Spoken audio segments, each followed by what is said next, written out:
اور اپنے ذاتی گینز کی خاطر پولیٹیشنز کو یوز کیا, مذہبی جماعتوں کو یوز کیا, جماعتیں بنائیں توڑیں, اور ٹرو ڈیموکریسی یہاں نہیں آنے دی. میں تو یعنی پاکستان کی سب سے بڑی خرابی یہ سمجھتا ہوں, یہاں ٹرو ڈیموکریٹک ویلیوز موجود نہیں ہیں. اسلام بھی ڈیموکریسی میں بلیو کرتا ہے.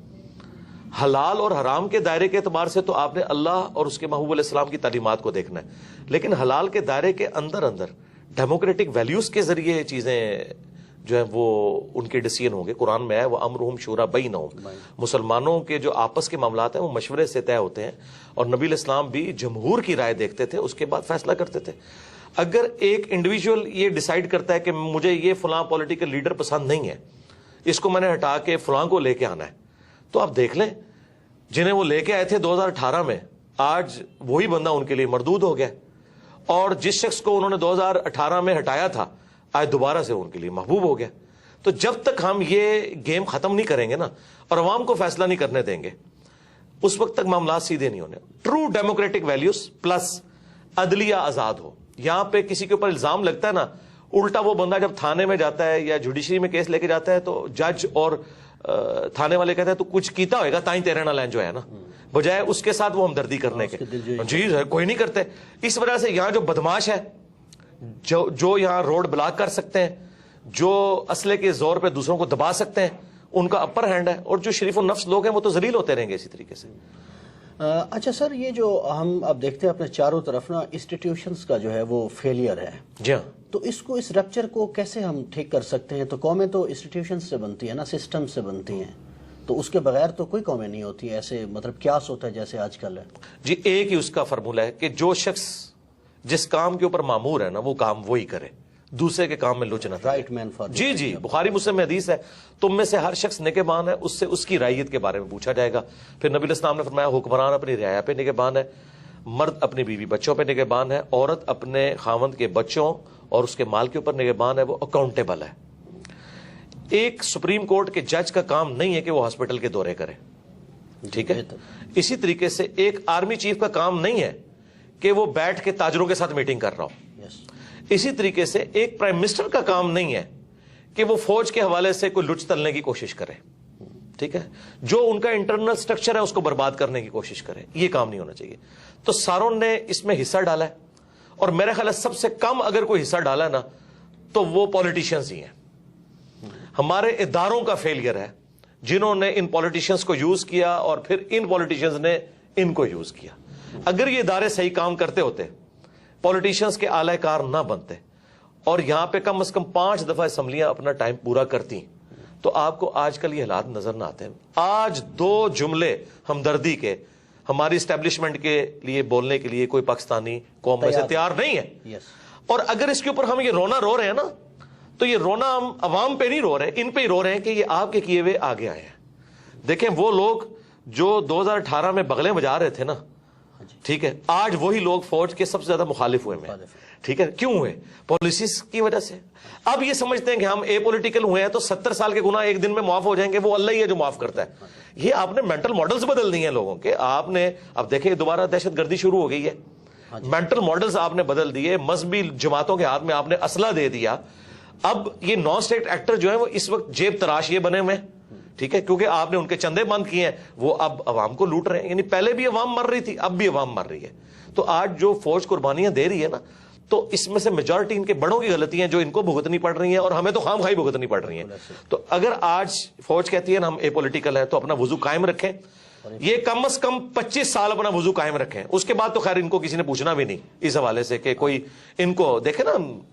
طیب اردگان نے, ہاں جی, اس سے زیادہ اسٹیبلشمنٹ وہاں اسٹرانگ تھی. یہ سیم کہانی تھی پاکستان اور ترکی, پاکستان سے آگے تھی جی کہانی. ہاں, لیکن ایک فرق تھا, وہ گوروں میں رہتے تھے, BBC CNN دیکھتے تھے, ان کو basic human rights, true democratic values کا پتا تھا. تو اس لیے لوگ ٹینکوں کے آگے لیٹے. ہمارے لوگوں نے نہیں لیٹنا. جو 2 وقت کی روٹی کے محتاج ہیں نا, یہ ٹینکوں کے آگے نہیں لیٹیں گے. یہ ٹینکوں پہ چڑھ کے عوام کو ہی کچلیں گے. انہوں نے کبھی نہیں لیٹنا. ان کے اندر تو یہ سینس ہی نہیں ہے. اور عمران خان صاحب کے والے سے بھی میں عرض کروں, عمران خان صاحب جو نیریٹو لے کے نکلے ہیں نا, اس میں یہ جو ایلیمنٹ وہ کہہ رہے ہیں نا کہ فوج مجھے بٹھائے, ڈیموکریٹک لیڈر کا یہ کام نہیں کو یہ کہے کہ مجھے موقع دو. ان کو نکالو یار, اس میں سے نکلیں. وہ کہہ رہے ہیں ہم نکلیں, ان کو آپ نکلے رہو.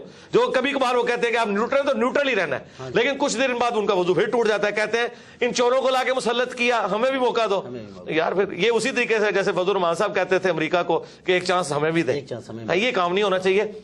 نیریٹو بہت اچھا ہے یہ, اس میں جو یہ بیچ میں وہ جو کہتے ہیں نا بکری دودھ تے دینی ہے پر مینگنا پا کے, یہ مینگنے نا اس دودھ میں ڈلے.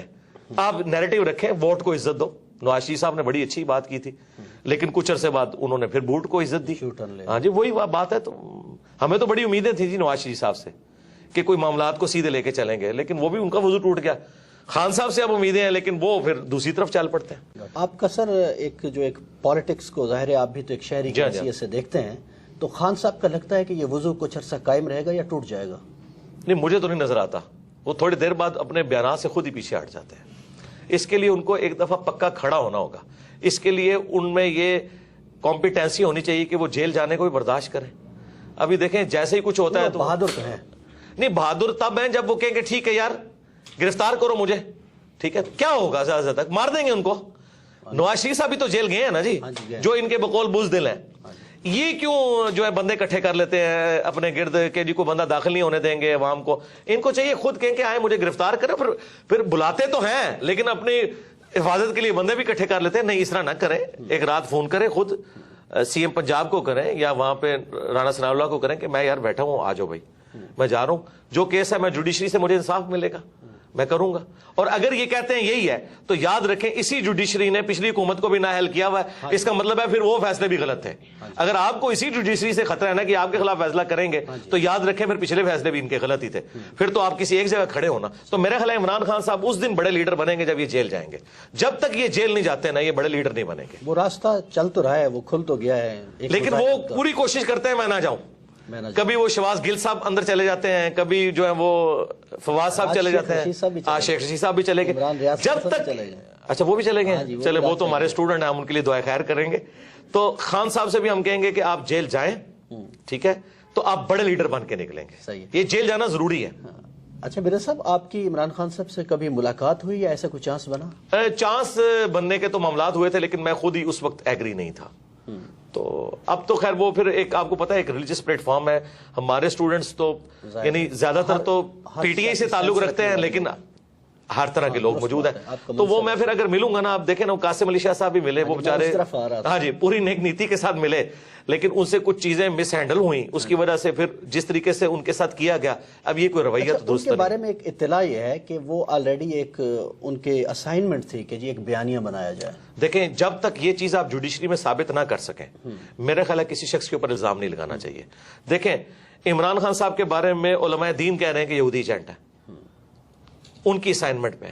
ڈاکٹر اسرار صاحب نے بھی خدشے کا اظہار کیا, تو کیا ہم مان لیں گے ان کے کہنے کے اوپر؟ جب تک جی حکیم سعید صاحب کا بھی, اور حکیم سعید صاحب تو کریڈیبل آدمی تھے, ڈاکٹر اسرار صاحب بھی تھے, تو کیا ہم ان کی بات بغیر ثبوت کے مان لیں گے؟ تو پھر ادھر بھی بغیر ثبوت کے قاسم علی شاہ صاحب کے اوپر اس طرح کا بلیم لگانا, اگر کوئی سمجھتا ہے یہ اسائنمنٹ پہ تھے. میرے بارے میں بھی لوگ کہتے ہیں ایجنسیوں کا بندہ ہے. میرے بارے میں اس وقت لوگ باتیں کرتے تھے, پی ٹی اے والے مجھے کہتے تھے کہ جی آپ نون لیگ کے بندے ہو کیونکہ آپ اسٹیبلشمنٹ کے خلاف بولتے ہو, ٹھیک ہے. اور میں نے اس وقت بھی ان کو کہا تھا میرا 2018 کا لیکچر ہے, تم پہ برا وقت آئے گا تو سب سے پہلے میں تمہارے حق میں کھڑا ہوں گا اور دیکھنا سب لوگ تمہیں چھوڑ دیں گے, ٹھیک ہے. آج جب برا وقت آیا تو میں خان صاحب کے ساتھ کھڑا ہوا کہ اس طریقے سے حکومت نہیں ہٹے گی. میں نے ساتھ دیا ان کا, میں نے اپنا ایمان نہیں بدلا, اپنا عقیدہ نہیں بدلا. اور آج پی ٹی اے والوں کو سنبھالنا پڑتا ہے کہ فوج کو گالیاں نہ دو یار, یہ کام نہ کرو. جو کل تک ہمیں کہتے تھے جی فوج کے بغیر تو کچھ بھی نہیں ہوگا, آپ فوج کے, حالانکہ ہم فوج پہ جائز اس وقت بات کرتے تھے, تنقید کرتے تھے کہ آپ اے پولیٹیکل ہوں. آج یہ لوگ ان کا تو ایسا وضو ٹوٹا ہے کہ یہ تو مطلب فوج کو غدار اور پتہ نہیں کیا کچھ کہہ رہے ہیں. تو اس کا مطلب ہے کہ آپ پہلے عقیدہ ایسا رکھیں جس کو آپ ڈیفینڈ کر سکیں. تو ہم آندہ بھی یہی امید رکھتے ہیں کہ یار آپ کسی ایک ریڈ لائن کو کراس نہ کریں کہ جس سے نفرتیں پھیلیں. خان صاحب سے ہمیں یہی ہے کہ وہ ریڈ لائن کو بعض اوقات کراس کر جاتے ہیں, اور پھر پرسنل الزامات نہ لگائیں. یار مجھے کیا پتا ہے کہ کسی بندے کی فیملی لائف کیا ہے, اگر آپ ثابت نہیں کر سکتے. مجھے خان صاحب کی پرسنل کئی باتیں پتا تھی, ان کے قریبی لوگوں نے بتائی, میں نے کبھی ان کی پرسنل لائف بتائی نہیں کہ کیسی ہے. ہاں کیوں کہ میں اس کو ثبوت کہاں سے اس کو ثابت کروں گا. اس طرح آپ یہ الزام نہ لگائیں کہ فلاں فلاں کے جھنڈے پہ تھا. میرے بارے میں بھی لوگ کہتے تھے, ابھی کہتے تھے کہ جی فلاں کے جھنڈے کے اوپر. میں نے کہا تھا یار مجھے بتاؤ, میں جس کے جھنڈے میں اس کے خلاف میں آپ کو لیکچر اپنا دکھا دوں گا, ٹھیک ہے. حالانکہ ہمیں تو یوز, میں آپ کو یہ آن ایئر یہ بات کر رہا ہوں کہ مجھے بعض نامعلوم افراد نے اپروچ کیا ہے کہ میں خان صاحب کے بارے میں کوئی ایسی بات کروں, کیونکہ ظاہر ہے پبلک فالو کرتی ہے. میں نے ان سے ملنے سے بھی انکار کر دیا. حالانکہ بڑا اچھا موقع تھا کہ میں تب یہ صاف کرتا پی ٹی آئی والوں کی کہ تم لوگ کل تک تو مجھے تانا دیتے تھے, آج تم اتنے اے پولیٹیکل ہوئے ہو فوج کے بارے میں کہ آج مطلب ہم تو نہ اس وقت مس یوز ہوئے تھے نہ آج مس یوز ہوئے.